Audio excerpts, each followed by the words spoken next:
fart is going on right now? Is this real life? I know they told us that 8K was happening, but with this new announcement, it feels like it actually might happen.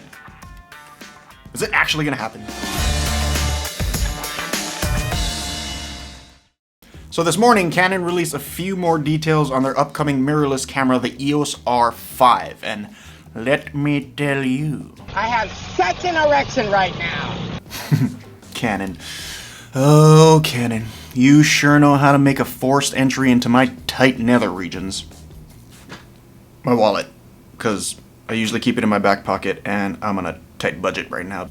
Anyway, let's get down and dirty with the spec sheet, and I'll give my thoughts. First, 8K at 30 frames per second. I know that sounds like overkill, but for me, I can actually think of at least one practical use for it.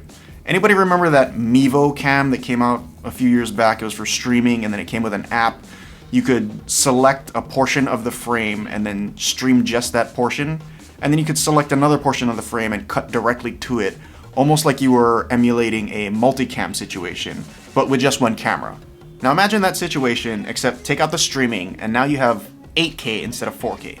Assuming that your editor and your computer can handle the files, because they're going to be huge, obviously. If you're editing a 1080p video, you could zoom in up to 4 times without losing any resolution. You could essentially emulate a multicam situation where you make it look like you have a tight shot and a wide shot and any shots in between. Now, we just gotta hope that there's no low pass filter that's gonna blur the crap out of your footage. Now, if you have the bravery, nay, the self-control, to sacrifice 8.3 million pixels to the frame rate gods, Canon says you can squeeze out 120 frames per second in 4K. As far as full frame cameras go, to my knowledge, I don't know if there's any other camera that offers 120 frames per second in 4K. I think they're mostly limited to 1080p.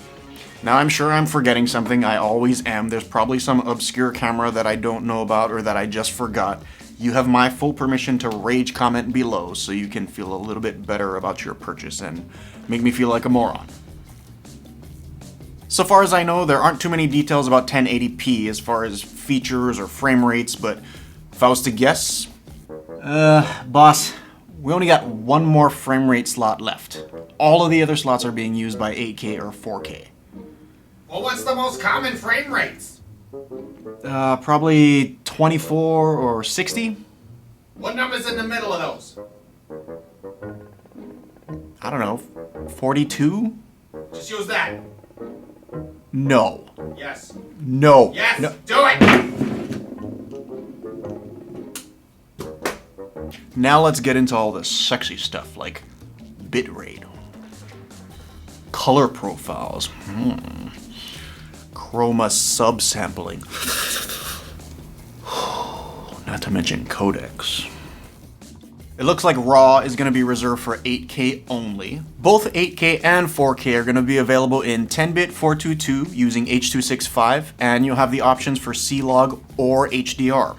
External recording is also available in some sort of weird reversal of capabilities. You end up maxing out at 4K 60. There will be no crop in 8K or 4K. You'll be able to use the full width of the sensor in all of the frame rates, it seems like, assuming that switching the camera into video mode doesn't somehow shrink the sensor to a micro four thirds sensor. DPAF will also be available. That's not a thing. Do people say DPAF? Nope.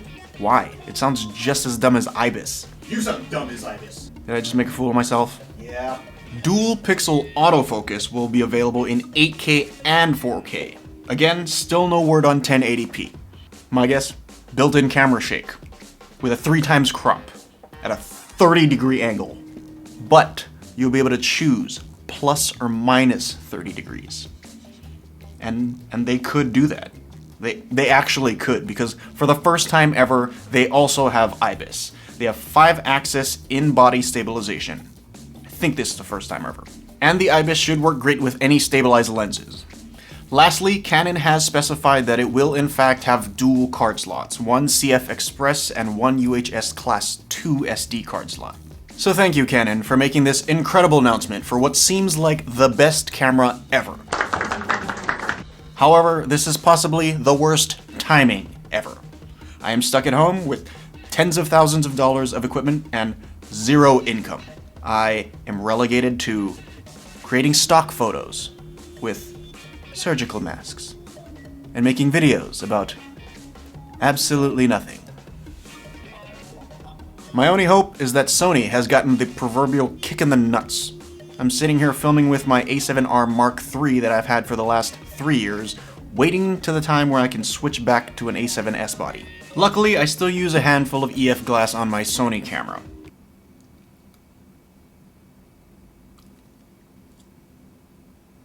And from my experience, these lenses work just as good, if not better, on Canon's mirrorless system.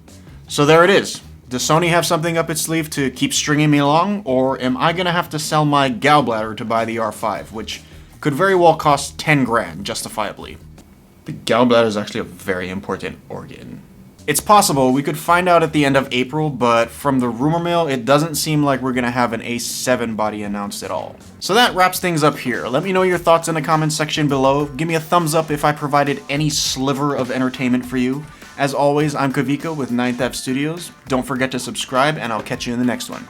Shoots!